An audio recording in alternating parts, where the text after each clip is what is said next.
మడి వేసుకోవాలి, వరి పండించుకోవాలి అంటే ఒకలాగా నేలను సిద్ధం చేసుకోవాలి. బట్ ఆకుకూరలకు ఎక్కడైనా పండుతాయి అని చెప్పేసి అనుకుంటూ ఉంటారు. బట్ నేలను అసలు ఎట్లా సిద్ధం చేసుకోవాలి? నిజంగానే వస్తాయా? మంచి ప్రశ్న అండి ఇది. ఆకుకూరల యొక్క సాగు విధానంలో మనం తీసుకోవాల్సినటువంటి ఒక జాగ్రత్తలు ఏంటిది, ఆ యొక్క మడులను కానీ భూమిని కానీ ఏ విధంగా సిద్ధం చేసుకుంటే బాగుంటుంది అనేటువంటి ఒక విషయం చూద్దాం. ఈ యొక్క ఆకుకూరలు అనేది స్వల్పకాలికం, అంటే మనకి 30 నుంచి 40 రోజుల వ్యవధిలో వచ్చేటువంటిది. సో అది పెరగాలంటే ఏం కావాలి? భూమిలో బలం ఉండాలి. సో ఆ యొక్క బలాన్ని ఏ విధంగా ఇవ్వచ్చు అనేటువంటి ఒక విషయాన్ని చూస్తే, ఫస్ట్ మీరు దుక్కు చేసే ముందే పశువుల ఎరువు ఏదైతే ఉంటుందో, ఒక ఎకరం ఉందనుకుంటే ఉదాహరణకి ఒక 4-5 ట్రాక్టర్ల వరకు పశువుల ఎరువులు ఏవైనా వాడుకోండి. ఆవు ఎరువు కానీ గేదెలు కానీ మీకు అందుబాటులో ఏది ఉంటే ఆ దాన్ని వాడుకోండి. తర్వాత రెండోది ఏంటిదంటే, మనకి నేలలు రకరకాలుగా ఉంటాయి. మొత్తం అంతా కూడా ఒక్కొక్క దగ్గర ఒక్కొక్క రకమైన నేలలు ఉంటాయి. ఎర్ర నేలలు ఉంటాయి, నల్లరేగడి నేలలు ఉంటాయి, చౌడు నేలలు ఉంటాయి, ఇసుక నేలలు ఉంటాయి, రకరకాలైనటువంటి ఒక నేలలు ఉంటాయి. కనుక ఆ నేల యొక్క స్వభావాన్ని బట్టి మనము కొంచెం మార్పు చేసుకోగలిగితే కొంతవరకు మనకు ఉపయోగం జరుగుతుంది. మంచి బలమైన నేల అయితే ఎటువంటి ఇబ్బంది లేదు. చౌడు నేలలు కానీ ఇలాంటివి ఏమన్నా ఉన్నాయనుకోండి, అప్పుడు ఏం చేస్తారంటే మీ సాయిల్ ఎలాంటి కండిషన్ ఉన్నదో మీకు అర్థమైపోతూ ఉంటుంది. కనుక ఆ వీక్గా ఉండేటువంటి యొక్క నేల లోపల కొంతవరకు పశువుల ఎరువు వేసిన తర్వాత తప్పకుండా చేయాల్సిన ఒక పని ఏంటిది అని అంటే, ఈ యొక్క బొగ్గు పొడి ఏదైతే ఉంటుందో కొంతవరకు బొగ్గు పొడిని కలుపుకోండి. రిజల్ట్స్ అనేది చాలా బాగుంటాయి. మొత్తం అంతా కూడా బొగ్గు పొడి కలుపుకున్న తర్వాత వేపపిండి అనేది ఒక ఎకరానికి ఒక 150 కేజీల నుంచి 200 కేజీల వరకు వేపపిండి వేసుకొని మొత్తం అంతా కూడా భూమి అంతా కూడా దున్నేసుకోండి.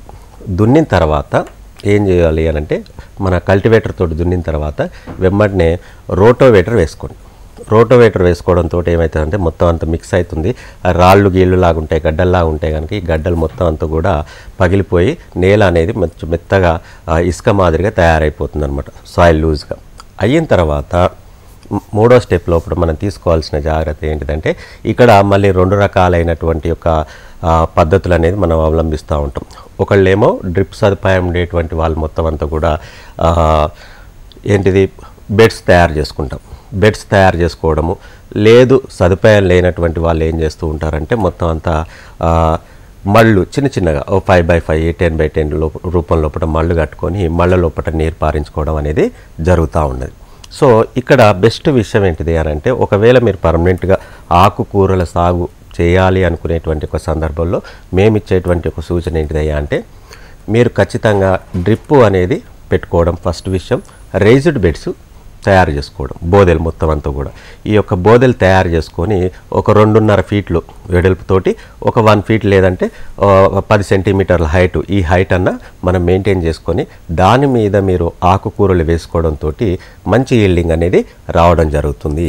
ఎందుకు ఈ బెడ్స్ని వేసుకోవడం వల్ల ఈ హీల్డింగ్ వస్తుంది, దీనివల్ల ఉపయోగాలు ఏంటి అనేటువంటి ఒక విషయానికి వచ్చినప్పుడు ఏమవుతుంది అని అంటే, ఈ రేజ్డ్ బెడ్స్ అనేది మనం ఈ హైట్లో వేసుకుంటూ ఉంటాం.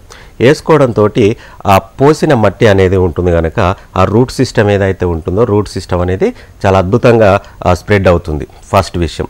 రెండవది వచ్చేసేటి ఇక్కడ సైడ్స్ అన్నీ కూడా హైట్లో ఉండడంతో దీనికి కావలసినటువంటి ఒక ఆక్సిజన్ లెవెల్స్ ఏవైతే ఉంటాయి, ఒక ఆక్సిజన్ లెవెల్స్ అనేది కూడా మొత్తం ప్రాపర్గా ఉండడంతో మొక్క గ్రోత్ అనేది చాలా అద్భుతంగా జరుగుతుంది మొత్తం అంతా కూడా సాయిల్ లూజ్నెస్ ఉండడం వల్ల.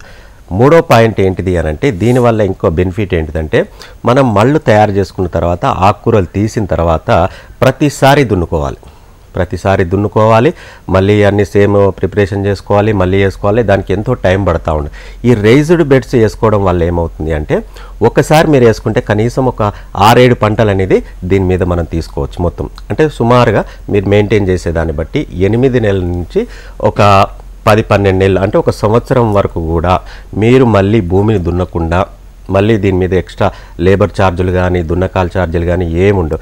శుభ్రంగా ఈరోజు పాలకూర తీసుకున్నాం, అంతా అయిపోయిన తర్వాత 1-2 నెలల తర్వాత మళ్ళీ దాంట్లో మెంతికూర వేసుకోండి, మెంతికూర అయిపోయిన తర్వాత గోంగూర వేసుకోండి, గోంగూర తర్వాత రకరకాల ఆకుకూరలు అనేది ఇలా వెళ్తూ ఉంటాం. బెడ్ మీద ఉంటే తీసేస్తాం, తర్వాత మళ్ళీ అక్కడే కలవరతోటి తీసుకొని లూజ్ చేసుకొని మళ్ళీ ఇత్తనం వేసుకోండి. సో దీంతో ఏమవుతుంది అంటే, రైతుకి టైం కలిసి వస్తుంది, పెట్టుబడి అనేది తక్కువగా ఉంటుంది, ఈజీగా అనేది మనం మూమెంట్ చేసుకోవడానికి అవకాశం ఉంటుంది. సో ఇలాంటి పద్ధతులు పాటించడంతో ఏంటిదంటే ఆకుకూరల్లో ఒకటి మనకి టైం టు టైం మనము ఆకుకూరలు తీసి మార్కెట్ పంపించేటువంటి ఒక అవకాశం అనేది రైతులకు ఉపయోగపడుతుంది.